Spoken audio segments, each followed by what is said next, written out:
¿Qué cuenta el chismecito antes de grabar? No, ya está grabando. Adelante, compañeros, por favor. Ok, a ver, sí, ya se ve. A ver, vamos, me Ya dice del si F5, eso. Ahí está. ahí se ve. Sí, ya. Ahí está. Bueno, a nosotros nos tocó exponer los temas del 1 al 3, del 1.1 al 1.1.2, que son lo equivalente a cómo se organizan los datos, arreglos, y el último tema, que no, se me acaba de olvidar. Lo primero que nos tocó exponer es... Tipos de datos es el otro tema, ¿verdad? Tipos de datos. Tipos de datos primitivos. Sí, así es. Muy bien. Tipos de datos primitivos. Bueno, el primer tema es representación de datos en una memoria, que es el equivalente al 1.1. Los datos en la memoria son una secuencia de símbolos o caracteres o imágenes que están ordenados con ceros y unos, que es el código binario, como lo conocemos desde el semestre pasado, o si no, bueno, ahorita vamos a ver un poquito también qué es un poquito de binario. Vamos a repasar un poquito de binario en la presentación. Esta representación lo que nos ayuda es a poder ver cómo es que la computadora interpreta los datos y cómo los almacena. Los datos están almacenados de cierta manera, en ceros y unos acomodados en octetos para formar bytes. Estos octetos están formados por bits. Y esta información, a su vez, permite que la computadora pueda interpretar lo que nosotros hacemos desde desde cómo ingresamos un dato como teclear alguna letra en la computadora, por ejemplo, o en nuestro teléfono cuando estamos mandando un mensaje o cuando estamos intentando ver una imagen. Cada píxel es un conjunto de ceros y unos que nos permite observarla, que se nos permite ver. Y el más básico, que es el encendido y el apagado, como aquí. Bueno, aquí podemos ver. Es la forma más básica en la que se representan los datos.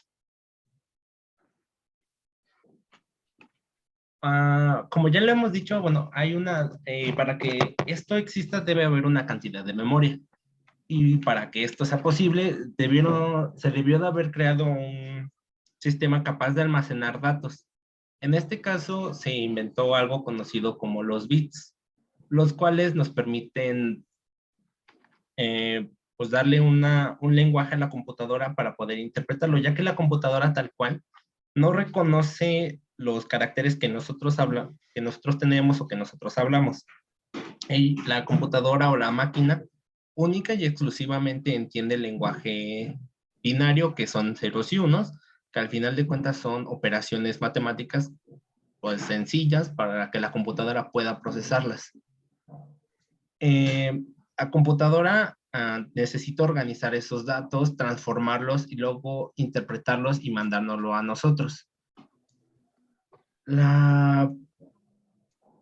Bueno, aquí podemos ver, existen tres tipos de datos, bueno, básicos, que es el bit, el byte y uno que es el nibble, que es la mitad de un byte.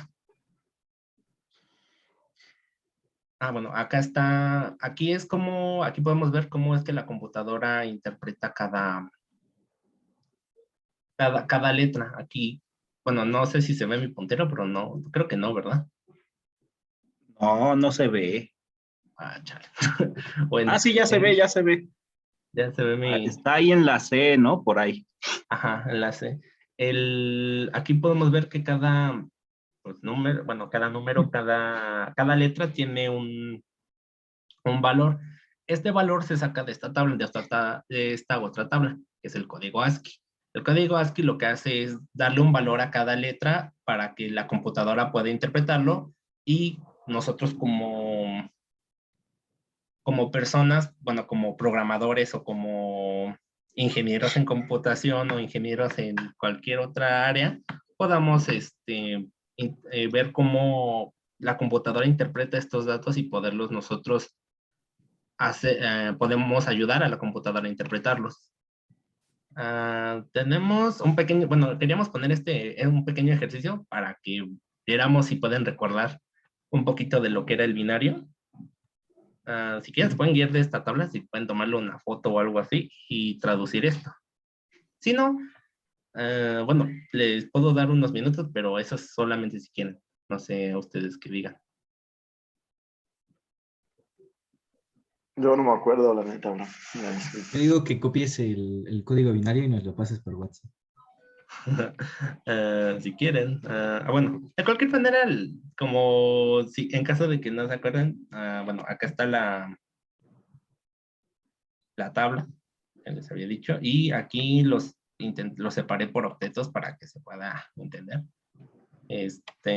Pero en caso de que no, por si le da flojera traducirlo, acá están ¡Qué flojos!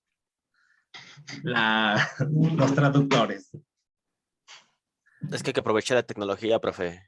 Sí, Uno sí, debe de eso se Y se trata. apuntaron a modalidad presencial. En presencial van a pasar al pizarrón. A traducir a binario, claro, Mejor profe. dicho, usted le dieron presencial, profe, pero era en Sí, línea. ustedes se apuntaron presencial. La mayoría dijo que porque que les iba mal en línea y que se distraían y que por eso. Mejor reprobado en presencial que en línea, profe. Al menos las Eso- risas no faltarán. Eso sí. Eso Exacto. que ni qué, profe. Eso Es- sí. Eso Muy que ni bien. qué. Pero sí, Es- estoy de acuerdo, hay que aprovechar las tecnologías. Sin embargo, pues también hay que saber cómo hacerlo, ¿no? Claro, bueno, Esas deben ser ir a la par, de la como, mano. como cuando tienes que mandarle una carta a tu novia en binario. Ah, qué bonito, ¿no lo han hecho? Yo sí lo llegué a hacer. Sí, A me mí, a batearon. Si su mí me novia es dieron una. ingeniera, pues qué mejor aún. Me bateó. Pues yo creo que no era ingeniera. A mí No he sí, conocido sí mujeres. me dieron. Sí, Sí, me dieron una. Yo le di una en código Morse y él me lo dio en binario. ay, qué bonito, ¿ya ve? Y transfórmalo a base 16. Claro que sí. Creo que dice Yo he hola, hecho unas en código abecedario, normal. ¿Sí que dices, compañero? ¿Qué crees que dice? hola mundo, creo. Ajá, sí, dice Hola Mundo. Perfecto. Un clásico, uno que todos saben. Clásico. ¿Cómo no recordar el querido Hola Mundo? El querido por todos Hola Mundo, el Yo cual creo que es lo que más se ha programado en la historia, ¿no? yo creo que es la primera cosa que Posiblemente. programaron en el mundo. Sí, Obvio en posiblemente. inglés, pero pues yo también creo que es lo primero que programaron porque era lo más sencillo para que una computadora lo interpretara utilizando el binario. High World. Hi World. Bueno, esa es una. Bueno, aquí están, pusimos dos convertidores en caso de que los llegaran a necesitar. También hay una aplicación, pero solamente te pasa a binario a números, o sea, no nos hubiera servido de mucho. Nada más como breviario cultural. Bueno, lo que hace la computadora para poder, traducir lo que ya vimos acá atrás, ¿vale? Esto es ponerlo, lo pone en ceros, unos y los tiene que acomodar, porque si como nosotros sabemos, el binario tiene que estar acomodado de cierta manera para que una letra, una palabra o lo que nosotros vayamos a hacer tenga un significado. Una palabra es un conjunto de bytes. Si nosotros no acomodamos si la computadora no lograra acomodar lo que nosotros le estamos diciendo, haría cosas extrañas. Por ejemplo, ¿no les pasa o bueno, no sé, yo he tenido ese problema a veces que el acento luego como que lo cambia y lo pone, en vez de ponerlo normal, lo pone al revés? O sea, No, No, nunca me pasó. nunca me ha pasado eso. Bueno, es como un problema extraño. También tiene que ver con un poquito con la traducción de los teclados entre cada país, pero es algo bastante común que el acento cuando nosotros lo tecleamos en la computadora puede llegarse a poner en vez de ponerse normal, lo pueden poner al revés. Esto, entre otras cosas, puede ser también por un error de la computadora que no está interpretando bien lo que le estamos diciendo. Por eso es importante que la computadora pueda acomodar los ceros y los unos de tal manera que entienda qué instrucción le estamos pidiendo que haga, ya sea poner un 0, un 1, o poner una letra, o poner cualquier cosa. O sea, y también, por ejemplo, en las imágenes, mientras mejor estén distribuidos los ceros y los unos, mejor resolución tendrá. Por eso también ya tenemos más resoluciones en las cámaras, porque la cámara ya logra captar esa información y puede ponerla de tal manera que se vea mucho mejor distribuida cómo se va a ver la imagen. La computadora utiliza los procesadores. En este caso, el procesador lo que hace es recibir esa información y mandarla por medio de impulsos eléctricos al resto del equipo para poder decir qué es lo que va a hacer. Y bueno, creo que eso es todo de mi parte. Bueno, no sé si tengan alguna duda de esta parte. Y sí, me regreso con todo gusto.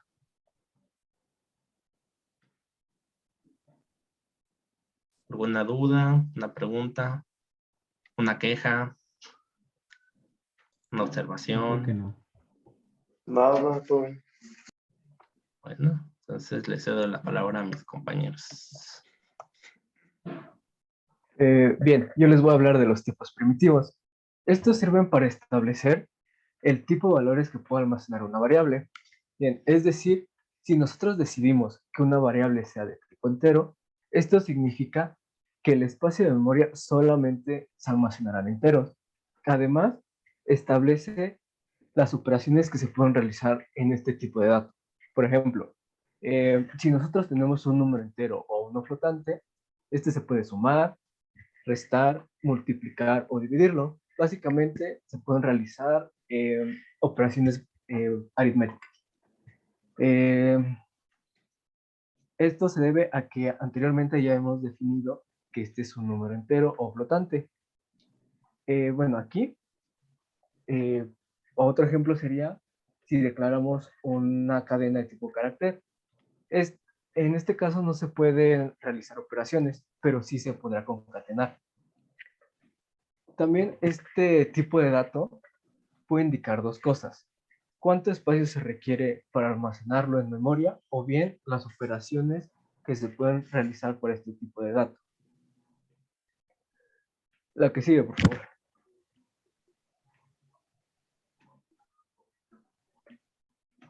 Aquí tenemos dos tablitas.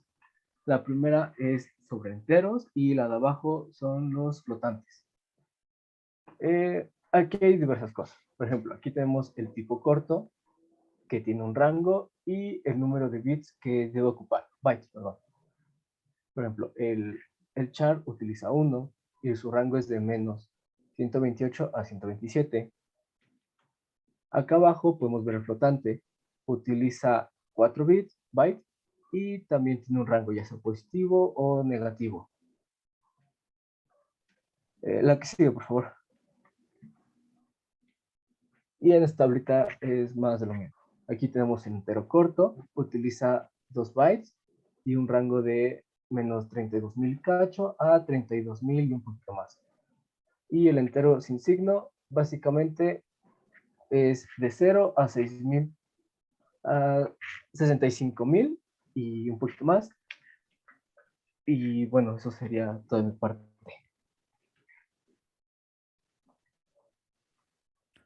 Bueno, yo les hablaré de los arreglos, también se les conoce como matrices o arrays, y son conjuntos de valores en una misma variable. También se les llama vectores, pero pues, algunos les llaman vectores a otra cosa o sienten que no están bien definidos y que los arreglos no son vectores, así que lo puse ahí como que 50-50. Normalmente son de tipo flotante, float, y también tienen similitudes con las listas, como el orden, la manera en que se accede, de izquierda a derecha y de arriba hacia abajo. Y también se usan en la programación. No sé si ustedes les hayan visto en fundamentos de programación, que se usan los ciclos for para entrar a una matriz. Y en este caso, igual, a los arreglos. Siguiente, por favor. Bueno, existen diferentes tipos de arreglos. Están los unidimensionales, que son los que literalmente es de izquierda a derecha, como se muestra en la imagen, desde doc guardado en la variable, bueno, en el número 0, en el bloque 0, y cat guardado en el número 2.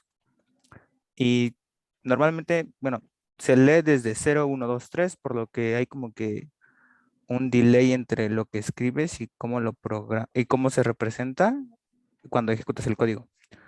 Ese es en el caso de los unidimensionales. También existen los multidimensionales, que están estructurados de izquierda a derecha y, como decía, de arriba hacia abajo. Igual se acceden, como había dicho antes, en el for. Y con múltiples subíndices, que normalmente son tablas de valores que consisten de información arreglada en renglones y columnas, solamente que esta vez están como que subdivididos, como si imaginaras varias cajas, pero dentro de esas cajitas del mismo tipo. Y ya.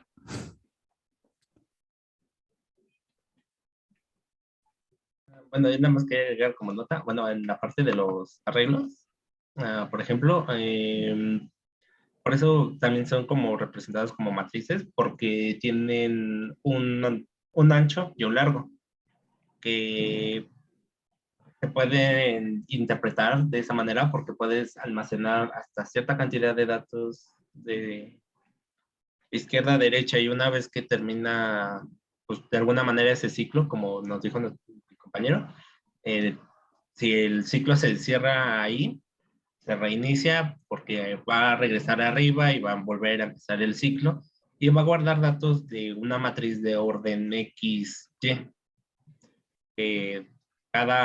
Bueno, el valor que nosotros le demos a un arreglo va a depender de las necesidades que tenga la computadora. Bueno, de lo que dependa. Y bueno, creo que eso era todo, pero bueno, a mí me gustaría agregar unas cosas que aún recuerdo. Por ejemplo, aquí en estas tablas son estándar, lo que representaría un tipo de data. Bueno, de los tipos primitivos, de qué rango a qué rango irían, pero eso depende también mucho de la computadora, ya que algunas computadoras pueden tomar un poquito más de valores para, por ejemplo, para enteros cortos, en vez de ser 32.780 y 68, podría ser 31.000 o podría ser 33.000. O sea, puede haber una variación entre 1.000 y 2.000 y 2.000 en el rango. Entonces, eso también creo que es importante en esta parte. Ya. No sé si tengan alguna duda, alguna queja, una sugerencia. Si quisieran que viéramos algo más a profundidad por cualquier cosa. Muy bien. La dinámica va a ser la siguiente. Se deben de juntar 9 preguntas, 3 por cada integrante del equipo. No es necesario que cada uno conteste 3, pero sí que el equipo que expuso las conteste. Entonces, estas preguntas pues son de sus compañeros para ustedes, y si no se contestan, perdón, si no hay 9 preguntas por lo menos, pues habrá examen para todos. Entonces, pues adelante con la sesión de preguntas. Yo tengo una. ¿Podrías regresarte a la tabla de los diferentes tipos de datos, por favor? ¿Esta? Sí. Puede pasar que un mismo tipo de datos se encuentre, o sea, que dos tipos de datos diferentes compartan un mismo rango. No, no se puede. Porque se supone que cada dato debe de tener un rango diferente o un rango. Sí, porque, por ejemplo, si quisiéramos tener el caso de los enteros cortos y un entero normal, debe haber una diferenciación, porque si no, no existiría una palabra para poder diferenciarlos, porque si quisiéramos poner enteros cortos, a por decir algo, del 1 al 32.000 que está ahí, y del otro lado tenemos hasta el 200, al 2.000 millones, sea, si hay debe haber a fuerza una diferencia porque si no la computadora estaría utilizando memoria que no va a necesitar. Entonces también esa parte es importante. Por eso no se pueden repetir. O bueno, no pueden tener el mismo tamaño. Está bien, gracias. Pero ¿por qué, bueno, int y long, bueno, ahí con los números que mencionan, parece que tienen la misma cantidad de números? Bueno, Es que tienen, no de hecho, sé. tienen la misma, ¿no? Es que aquí no se alcanza, bueno, aquí en esta tabla, creo que está recortada, porque cuando la buscamos sí estaba... O sea, sí había Cuando más números. Ajá, sí, sí había más números, pero pues se tiene que recortar, es como que se redondeó. Pero en realidad no, long debe de tener, si mal no me equivoco, long tiene el doble de espacio que tiene los enteros. Es muchísima más memoria. Otra pregunta, ¿por qué en el de char va del menos? Bueno, ves que en la mayoría de los otros, o bueno, incluso también en short, ¿Mm? van como uno menos. O sea, y de hecho en in y en long van, bueno, sí, de hecho en todas. ¿Por qué van de uno menos y no como que completan el ciclo? Por el O cero. sea, ok, entonces se contempla. Sí, sí, sí, ya entendí. Perfecto. Es por eso, ven lo que habíamos dicho, bueno, lo que Creo mi que los compañero había arreglos, dicho. ¿no? Ajá, ven lo que Sí, había dicho sí. mi compañero aquí. El Que se cero contaba el cero. es parte del, pues de un, forma parte de eso. Entonces ese cero es que, pues sí, como lo hemos, creo que lo estamos viendo en otras materias como álgebra y cálculo. Bueno, no sé, pero mi profesor nos explicó que algunos lo toman como que el cero pertenece a los enteros positivos, algunos a los Es verdad, reales inclusive el cero es positivos. par. Entonces, va a depender de cada, bueno, de cómo lo interprete cada uno, el, si es, si va a tomar valores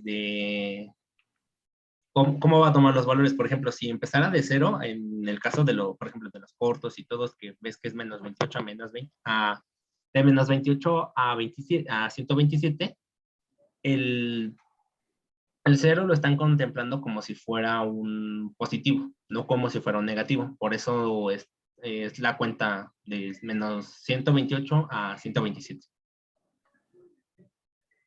No sé si te revolví o si contesté tu No, pregunta. sí quedó clara Gracias. tu respuesta. Yo nada más quería como compartir algo también.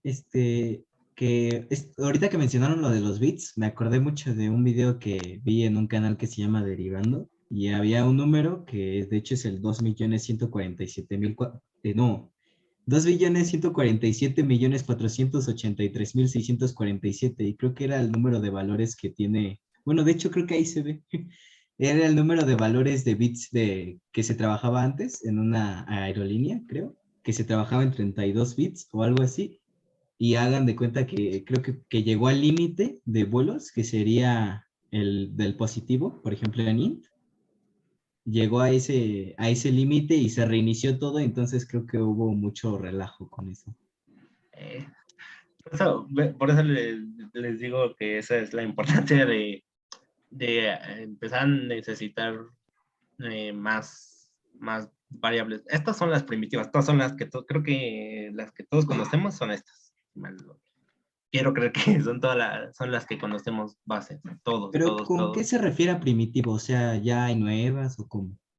Ajá, porque, por ejemplo, las primitivas son las básicas, o sea, lo que tú vas a usar desde siempre y para siempre. O sea, lo primerito que vas a utilizar.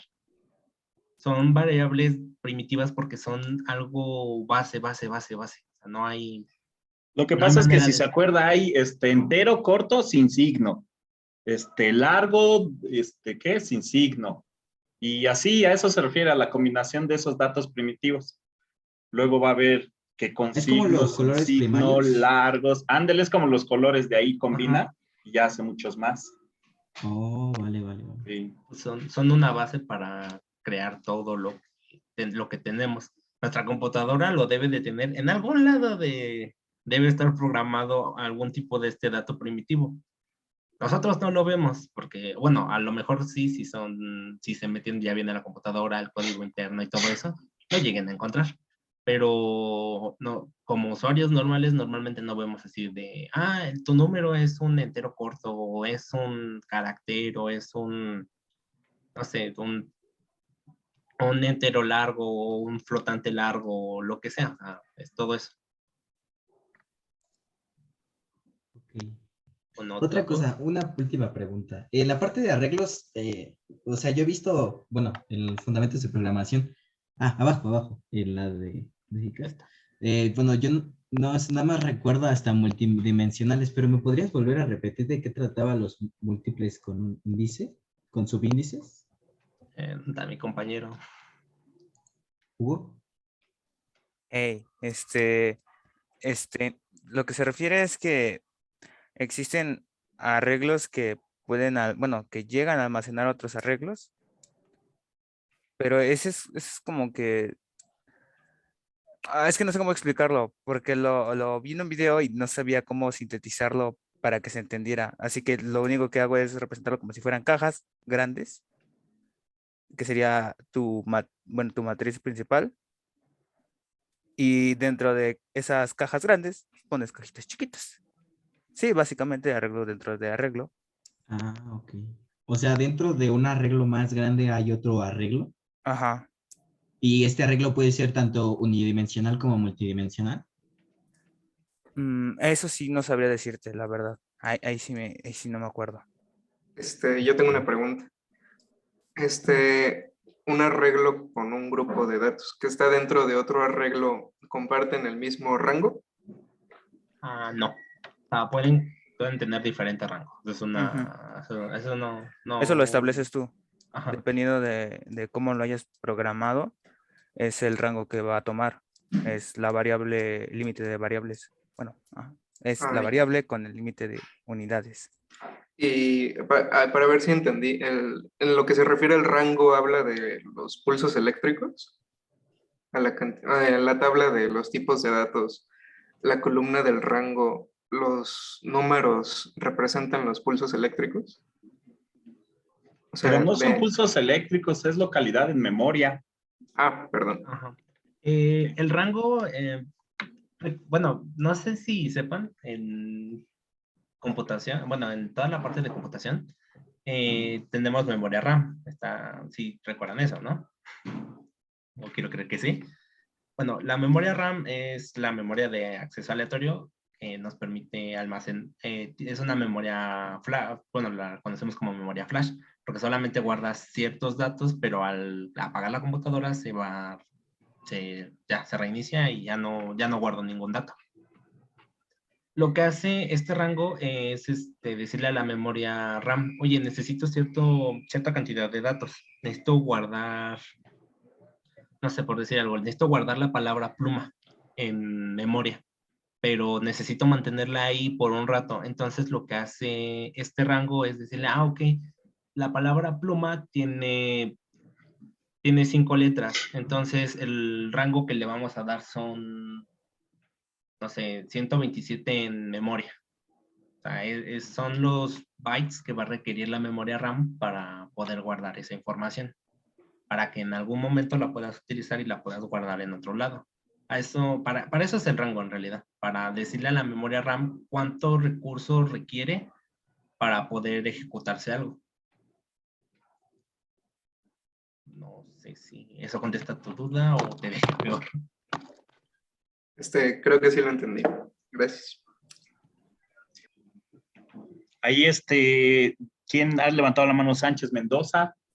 Luego Yael también. Adelante. Es que yo no veo, perdón, no veo la pantalla. No veo cómo está, entonces no sé quién está. ¿Quién levanta la mano? Adelante con su pregunta, compañeros.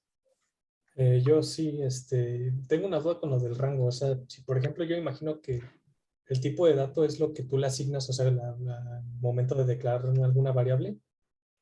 Y por ejemplo, si el dato que estás utilizando se sale del rango, ¿qué sucede? No se marca. Es el ejemplo que daba nuestro compañero hace rato de lo de la aerolínea.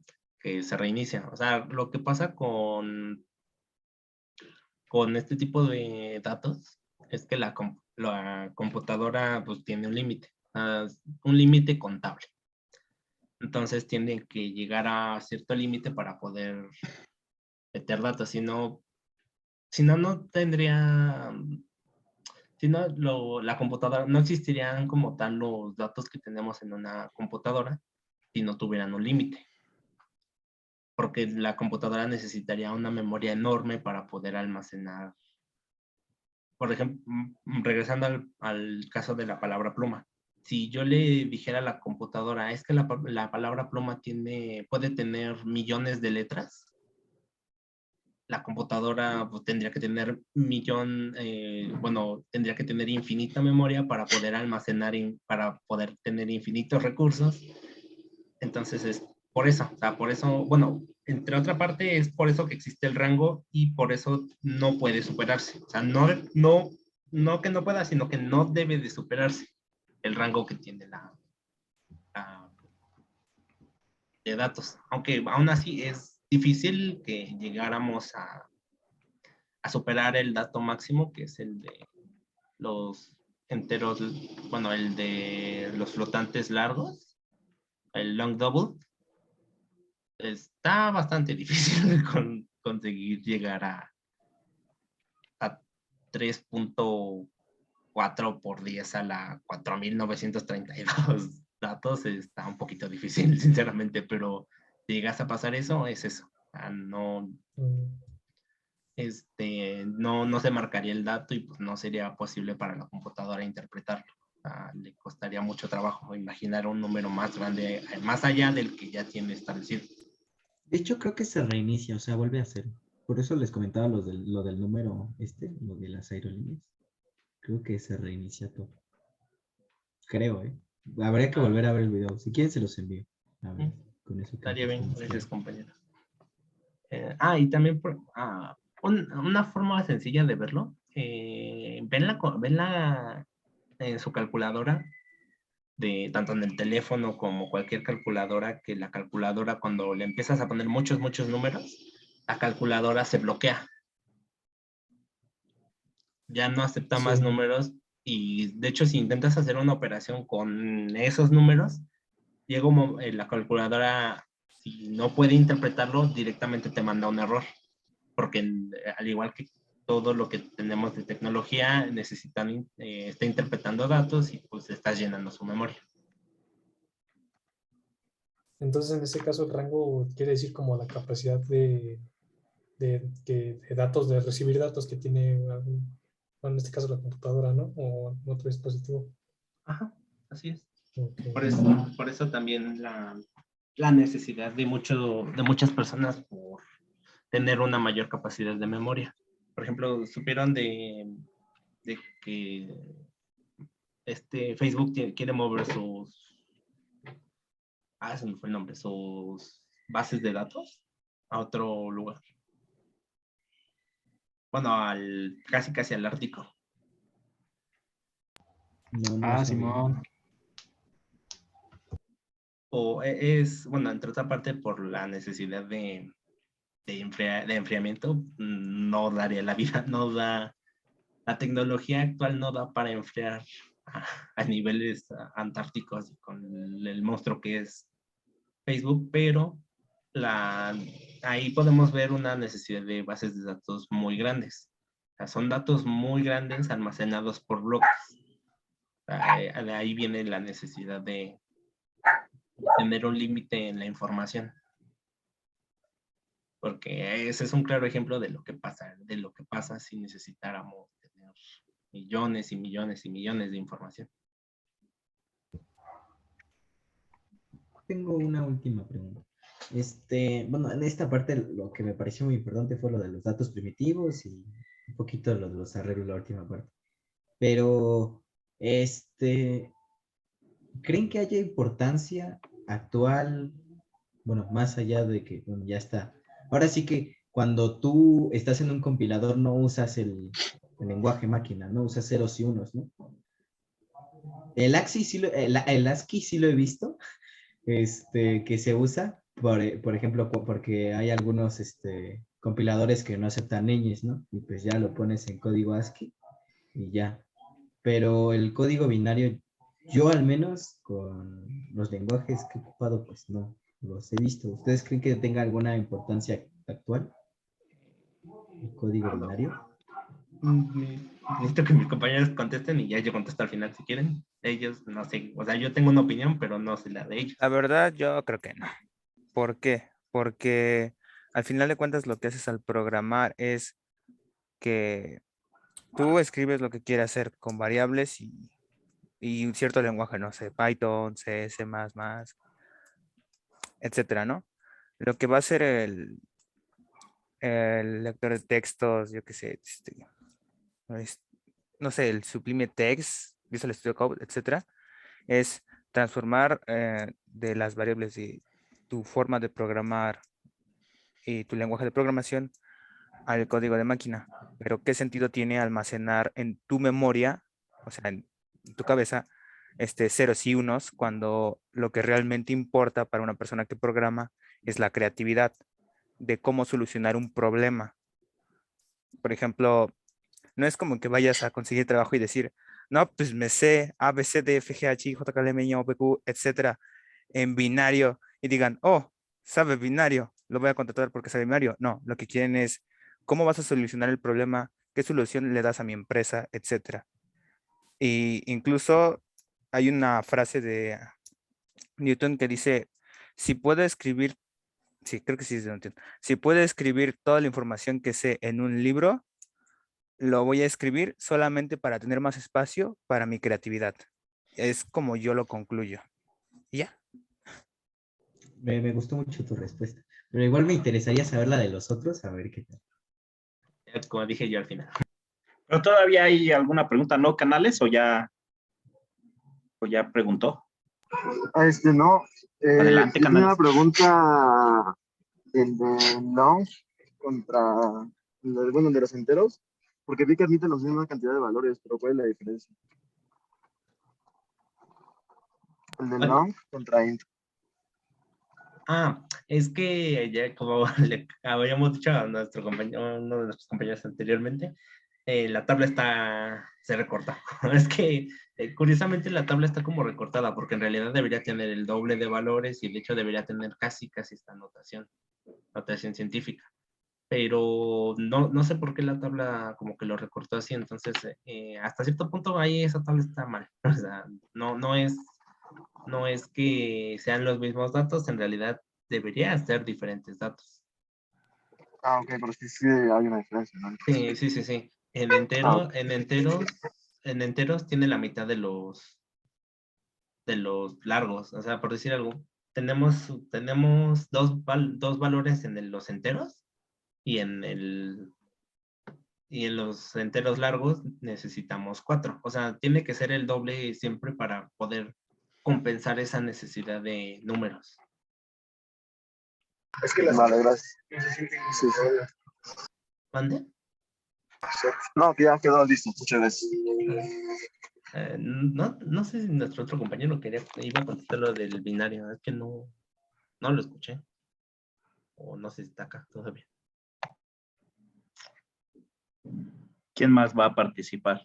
Yo igual quisiera decir algo respecto a lo que dicen que para qué aprendemos binarios y en la empresa no nos va a solucionar eso, o nunca han visto un anuncio en el periódico que diga se solicita experto en binario.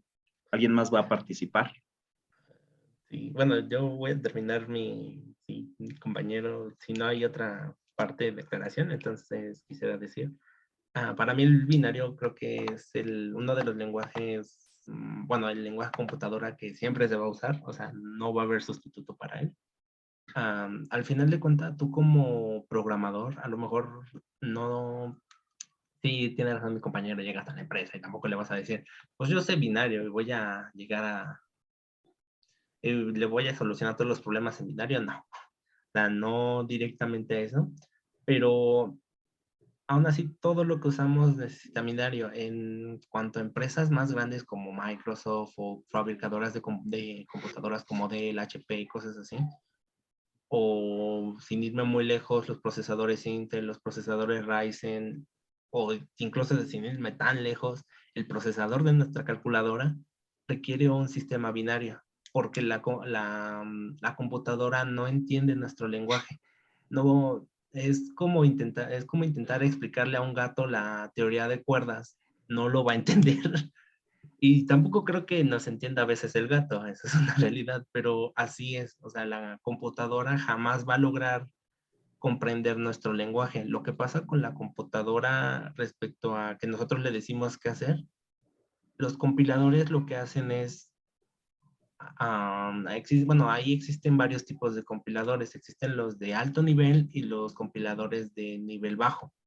Los compiladores de alto nivel utilizan el lenguaje ya directamente nuestro, o sea, como por ejemplo el caso de C, C++ o Java, que son lenguajes de alto nivel, lo que permiten al usuario es programar sin tener que recurrir a tantas cosas, o sea, nada más con decirle, haz que 2 más 2 sea 4, o suma estos dos números, o saca la raíz de esto, o dile al usuario que está mal, o haz esto, o haz aquello, pero ya utiliza nuestro lenguaje. Pero lenguajes de bajo nivel, de muy, muy bajo nivel, desde los primeros, que fue Unix, esos utilizaban un lenguaje ya más directamente de computadora. Por eso la importancia de un lenguaje de que el binario sigue existiendo actualmente. Más bien yo creo que no va a dejar de existir, o sea, va a estar ahí, está presente, ¿no? Exacto.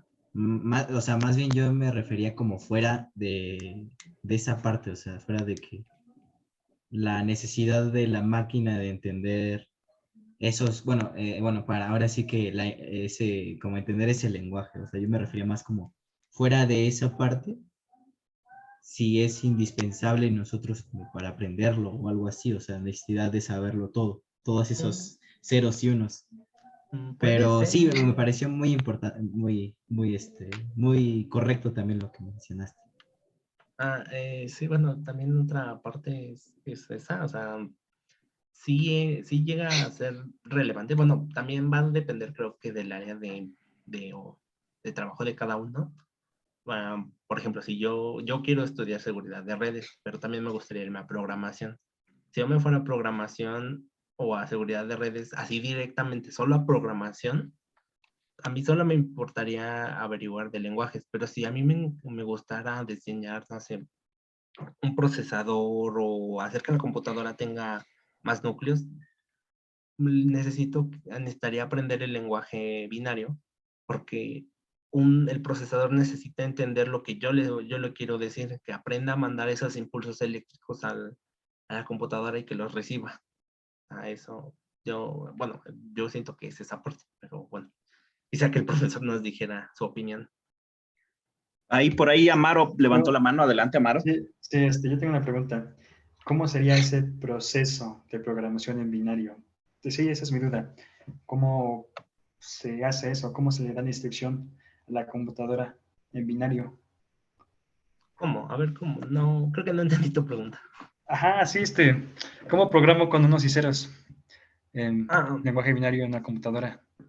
En realidad, ahorita creo que ya no existen compiladores, o bueno, no sé si haya compiladores, todavía trabajan en binario. Solo te podría dar ejemplos históricos, que fue la primera computadora, la de Volvo, pero es que no sé.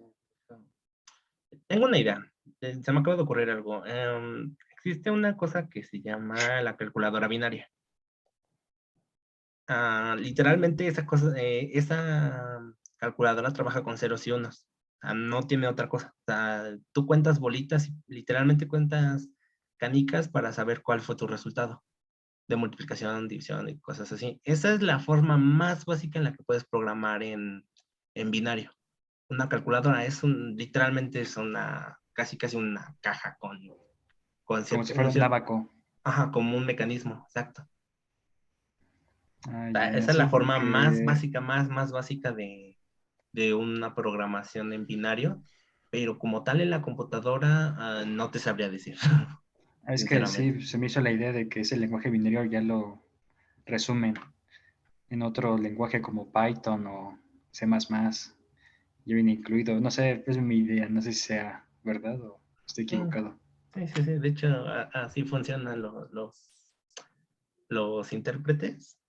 Lo que hacen es, los intérpretes que son Python, Java, Eclipse, C++, C, ¿qué otra cosa? Hasta los de páginas web, HTML, CSS, todos esos lo que hacen es transformar lo que nosotros le decimos, así como de hacer que la computadora sume dos números. Entonces, lo que hace el intérprete es pasarlo al lenguaje máquina y del lenguaje máquina decirle a la computadora manda los impulsos eléctricos regresan al intérprete, el intérprete los traduce para nosotros y ya nos dice si está bien o está mal. Es un sistema muy rápido y por eso sigue siendo importante, por esa parte. Nosotros a lo mejor ya no programamos directamente en binario, pero pues sí, sigue estando ahí. No solamente es un lenguaje, porque no sería un sistema, un lenguaje rápido, sino es el que hablan las computadoras. Las computadoras hablan en ceros y unos. E históricamente, sí, el humano ha programado en ceros y unos. Antes había unas cosas que se llamaban tarjetas perforadas en donde el humano ponía una perforación o no ponía una perforación y eso era un 0 o un 1. La combinación de ceros y 1 formaba palabras. Palabras pues sencillas, ¿no? Como move, M-O-V, bueno, esa es del ensamblador, pero pues tenía su representación en binario. Era mover, después la siguiente palabra representaba el valor que quería mover y la siguiente palabra representaba a qué dirección de memoria necesitaba mover ese número. Después, la siguiente instrucción era, por ejemplo, una operación más. Además, ¿no? Tenía que mover el otro operador a una dirección de memoria. Después había que sumar tal dirección de memoria con tal dirección de memoria. Y así se programaba. Había otra palabra que te decía, regrésate al paso 2, así como recordaban ustedes de fundamentos de programación que todo era con pasos, pues antes era aún más. Regrésate al paso 2 para volver a sumar, ¿no? Por ejemplo, ¿sí? Y así se programaba en ceros y unos. Y no es que ya no esté en desuso, las máquinas es el lenguaje que hablan y es el lenguaje que siempre van a hablar, ¿sí? Ese sería de los ceros y los unos. Luego, bueno, ¿alguien más quiere decir algo? Respecto a la idea de que no es necesario saber las cosas, que no les van a servir en la carrera, pues yo creo que ahí hay algo que habría que puntualizar, ¿no? ¿Ustedes han escuchado hablar de low code? Es una tendencia de, entre comillas, programación, en donde el programador Sí, casi ya no cierto. programa, ¿verdad? Sí, creo que son los nuevos programadores, ¿no? Como les dicen. Entre comillas, Sí. programadores, porque nada más arrastran ciertos módulos y los agregan a su proyecto a como lo necesiten. Pero realmente ya casi no programan líneas de código. Entonces, ¿qué ocurre? Que no saben ya cómo funciona un for, ¿no? El for que actualmente está en la mayoría de los lenguajes de programación, sino es que en todos ya no saben cómo funciona un for. Ya nada más lo que saben es arrastrar la figurita que representa el for, darle ahora sí que el valor inicial, el valor final, el incremento, y ya lo ocupan, ¿no? Pero no saben cómo funciona, cuál es su diagrama de flujo, por ejemplo. Y entonces, si ustedes dijeran, pues qué bien, si eso es lo que paga, ¿por qué no nos enseñan eso, no? Pero pues no funcionaría así, porque en 5 años que ustedes se tarden, 5 o 4 años que ustedes se tarden en acabar la carrera, a lo mejor ya hay otro tipo de tecnología, ¿no? Pero si saben las bases, el de dónde salió todo, pues yo creo que es mucho mejor, porque puede venir la tecnología que sea, pero si se maneja bajo los principios de los fundamentos de programación, ustedes no van a tener problema y se van a poder acoplar a las tecnologías que vengan. Es como, por ejemplo, el albañil y el arquitecto. ¿Quién gana más? El albañil. El civil. ¿El albañil trabaja más? No, el arquitecto gana más, ¿verdad? Tiene un poquito más de conocimiento que el albañil. Y sin embargo, el albañil es el que trabaja más. ¿Sí? Entonces, pues, ustedes aprendan de dónde salen las cosas y se van a poder enfrentar a cualquier tecnología que venga. ¿Quién va a ganar más? ¿El que sabe usar los programas de low code o el que fabricó los programas de low code, no? Que fabricó los programas de low Que Exacto. fabricó. ¿Verdad? Y el que fabricó, pues les apuesto que es un experto en Java, en C, en Kotlin, lo que sea. Ujú. Así es, esa sería mi opinión. Muy bien, ¿alguien más quiere agregar algo? Yo, profe. ¿Qué pasó? Bueno, tengo una pregunta acerca de, o sea, ahorita que estuvimos platicando de los ceros y unos y los de compiladores. Entonces, si yo, no sé, escribo mi programa en C y después lo abro un archivo de texto y paso cada una de los caracteres que puse en ceros y unos y lo guardo con extensión de un archivo en C compilado y después lo pongo a correr en el CMD, ¿va a correr el sistema o el programa? Sí, ¿no? ¿Pero usted está haciendo la traducción directamente? Ajá. No. No correría. Lo que pasa es que necesitaría usted que guardarlo en .exe, no en .c. Supongamos que su traducción fue correcta, que no hay ni un solo error. Si lo guarda en .exe, sí se ejecutaría su programa. Ah, ok, sí, en exe, esa era la intención, o sea, guardar el archivo con la extensión del programa ya compilado. Bueno, ajá, sí. Sí, así es. Ujú. Ok. Sí. De hecho, Pues así los es como se compila. compiladores, Mande, sí, mande. sí, justo iba a mencionar eso, pues creo que eso hacen los compiladores, ¿no? O sea, Ajá. ellos como que lo interpretan, bueno, lo hacen como que lo interpreta en la máquina y ya ejecutan el CMD, ¿no? Y te muestran lo que hace, ¿no? ¿O no? ¿O estoy mal ya? Es que tal cual no es el SMD, el código del sistema, lo que hace el intérprete. Es que hay dos cosas diferentes. Una cosa es el intérprete y otra cosa es el compilador. Que creo que sí, es algo que me dijeron desde que entré a la prepa cuando llegué a computación. Tenemos muy arraigado el hecho de que Dev C++ tenga directamente nos compile y nos corre el programa. En realidad, porque pensamos que nada más necesitamos el compilador o nada más necesitamos al intérprete, pero en realidad primero necesitamos codificar, decirle a la computadora cómo funciona y ya luego correrlo. O sea, son cosas diferentes el compilador que el ejecutador del archivo. O sea, en esa parte sí, o sea, sí es depende de cada lenguaje, va a tener diferentes formas de cómo usarlo, pero cada uno es diferente. Así es, exactamente, sí. Así trabaja el compilador. Muy bien. ¿Alguien más quiere agregar algo?